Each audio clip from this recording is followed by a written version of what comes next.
जय हिंद। बता दूं कि बिहार पॉलिटेक्निक का फर्स्ट मेरिट लिस्ट जारी कर दिया गया। फर्स्ट मेरिट लिस्ट तो कल जारी हुआ ही है 8 तारीख को। अब मेरिट लिस्ट आने के बाद बहुत सारे बच्चे परेशान हो गए। परेशान इस वजह से हुए हैं, किसी को मनचाहा कॉलेज नहीं मिला है, किसी को कॉलेज मिला है तो उसका ब्रांच नहीं मिला है, किसी को अपने शहर से बहुत ही दूर किसी दूसरे जिले के कॉलेज में नाम आ गया है। मतलब बहुत सारी तमाम चीजें उनके साथ हो रही है। मतलब कि जो अगर आपके मन का सब था कि अगर मुझे मिलता, मेरे घर के नजदीक वाले जिले में मिल जाता, ये ब्रांच मिल जाता, सबकी एक ख्वाहिशें होती हैं, सब लोग यही चाहता भी है।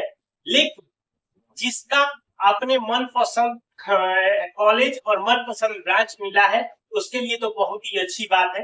लेकिन जिनको भी कॉलेज हो या ब्रांच हो, जो भी अगर उनके मनपसंद के हिसाब से नहीं मिला है, वैसे लोगों के लिए ये वीडियो बहुत ही इंपॉर्टेंट होने वाला। अब हम आपको इस वीडियो में पूरा डिटेल्स के साथ बताएंगे कि आपको अगर आपके कॉलेज में नाम आया है, आप चाहते हैं कि आप उस कॉलेज में नाम नहीं लिखा है, आप सेकेंड लिस्ट का मतलब कि सेकेंड राउंड का इंतजार करना चाहते हैं, तो वैसे केस में आपको क्या करना होगा, सारी चीजों को हम पूरा डिटेल्स के साथ। तो जो भी लोग हमारे चैनल पे पहली बार आए हैं, हमारे चैनल को जरूर सब्सक्राइब करें।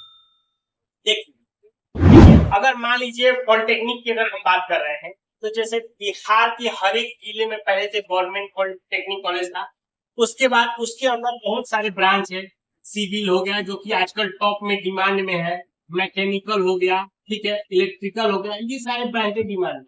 और बहुत सारे बच्चों का मान के कोई लेना चाहता था सिविल, उसको मैकेनिकल मिल गया है, कोई लेना चाहता था इलेक्ट्रिकल, उसको सिविल मिल गया है, कुछ भी हो सकता।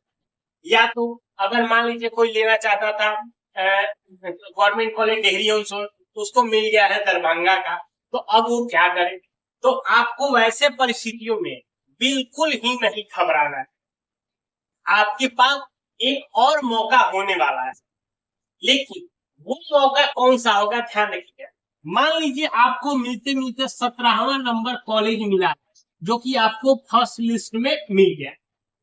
अब आपके पास एक चॉइस है कि आप 17वें से ऊपर कोई भी हो सकता है।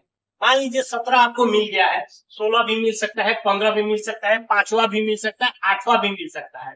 तो उसके लिए आपको सेकेंड राउंड में जाना। अब सेकेंड राउंड में जाने के लिए कैसे है, देखिए, सबसे पहला चीज है कि आपको यदि कॉलेज अलॉट हो गया है तो आपको अलॉटमेंट लेटर निकालना। तो अलॉटमेंट लेटर निकालने के लिए सबसे पहले आप क्या करेंगे, तो आप अपने रजिस्ट्रेशन नंबर और पासवर्ड के तहत आप लॉगिन करेंगे। पहला लॉगिन करने के बाद आपको दाएं साइड में बाकी सब ऑप्शन को नहीं छेड़छाड़ करना है, एक ऑप्शन मिलेगा सीट अलॉटमेंट रिजल्ट। ध्यान से समझ लीजिएगा क्या करना है। सीट अलॉटमेंट रिजल्ट पे आपको जाना, ठीक। जाने के बाद वहां पे आइएगा तो वहां पे एक ऑप्शन आएगा सबमिट विलिंगनेस। सब इसके अंदर दो तरह के ऑप्शन खुलेंगे। पहला होगा फ्रीज, अपग्रेडेड नॉट अलाउडेड, ये। दूसरा ऑटो अपग्रेडेड यस। ये दो तरह के ऑप्शन आपके पास आएंगे। अब इसके करने का मतलब देखिए, मान लीजिए मेरे को जो कॉलेज मिल गया है, जो भी ब्रांच मिल गया है, अब मैं चाहता हूं कि नहीं चलो छोड़ो, जो भी मिला है मैं उसी में अब नाम लिखवा लूंगा। मुझे अब आगे शायद मिलेगा नहीं मिलेगा मुझे नहीं पता है। तो अगर आप इस तरह से सोच रहे हैं कि नहीं अब मेरे को जो मिल गया है वही कॉलेज और वही ब्रांच में एडमिशन लेना है, तो आप पहले वाले ऑप्शन पे क्लिक करिएगा। ये देखिए, फिर से मैं ध्यान दिए अच्छे से समझ लीजिए।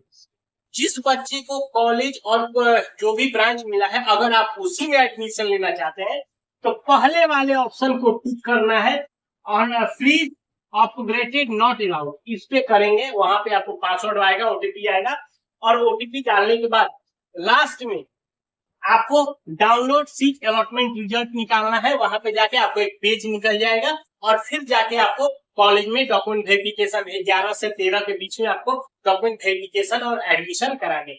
ये तो हो गया उस बच्चे। अब मान लीजिए मेरे को 17 नंबर वाला कॉलेज मिला था लेकिन मुझे पसंद नहीं है, तो अब आप क्या करेंगे? आपके लिए दूसरा ऑप्शन है, ध्यान रखिएगा। अगर जो कॉलेज और ब्रांच मिला है अगर आपको पसंद नहीं है, आप दूसरे राउंड के लिए जाना चाहते हैं, तो आपके पास ऑप्शन है ऑटो अपग्रेडेशन यस। ये हो गया ऑटो अपग्रेडेशन यस, दूसरा वाला आप चूज करेंगे। अगर मान लीजिए गलती से पहला वाला अगर आपने चूज कर दिया तो दूसरे वाले करने का मौका नहीं मिलेगा। इसीलिए आपको सीट अलॉटमेंट रिजल्ट निकालने से पहले ये वीडियो अच्छे से देख लीजिएगा, अपने दिमाग में सोच लीजिएगा कि मुझे वही कॉलेज और वही ब्रांच लेना है या दूसरे सीट के लिए या दूसरे राउंड के लिए मुझे जाना है। ये चीज आप पहले थॉट एकदम क्लियर रखिएगा। अगर आपको वही करना है तो पहले वाले ऑप्शन में फ्रीज कर दीजिएगा, आपको वही कॉलेज और उसी एडमिशन मिल जाएगा। ठीक, अगर आपका दिमाग है कि नहीं मुझे एक रिस्क और लेना है, एक चांस और लेना है, तो आप दूसरे वाले ऑप्शन पे जाइएगा, ऑटो अपग्रेडेशन यस वाले पे। और करने के बाद तब आपको निकलेगा डाउनलोड सीट अलॉटमेंट। यहां तक हो गया, दोनों केसों में डाउनलोड सीट अलॉटमेंट लिखिएगा। और आपको मैं बता दूं, अगर आप उस कॉलेज में एडमिशन लेना चाहते हैं या नहीं लेना चाहते हैं, फिर से मैं समझ लीजिएगा बात को, आधा अधूरा समझिएगा, आपको दिक्कत हो सकता है। दोनों ही केसों में आपका सीट अलॉटमेंट निकलेगा। दोनों ही केसों में अगर किसको एडमिशन लेना होगा वो अपना 11 से लेके 13 के बीच में जिस भी कॉलेज में नाम आया है वहां पे जाके आपको अपना डॉक्यूमेंट वेरिफिकेशन और एडमिशन करा के फाइनल कर लेना है, पहला वाला। दूसरा वाला केस में आपको भी 11 और 13 तारीख को के बीच में जिस भी कॉलेज में नाम आया है आपको उस कॉलेज में जाना होगा। फिर से समझिए, आपको ये नहीं है कि अगर आप सेकेंड अपग्रेड यहाँ चूज कर दिए तो आपको नहीं जाना होगा, आपको वहां पे जाना होगा। और जाने के बाद वहां पे देंगे आपका डॉक्यूमेंट वेरिफिकेशन होगा, ये ध्यान रखिएगा। दूसरे वाले केस में आपका डॉक्यूमेंट वेरिफिकेशन होगा और डॉक्यूमेंट वेरिफिकेशन होने के बाद ठीक है आपका वहां पे एडमिशन नहीं होगा। आप भले ही दूसरे राउंड का इंतजार करिएगा जो कि दूसरा राउंड आएगा आपका 20 तारीख, तो वो चीज हो गया।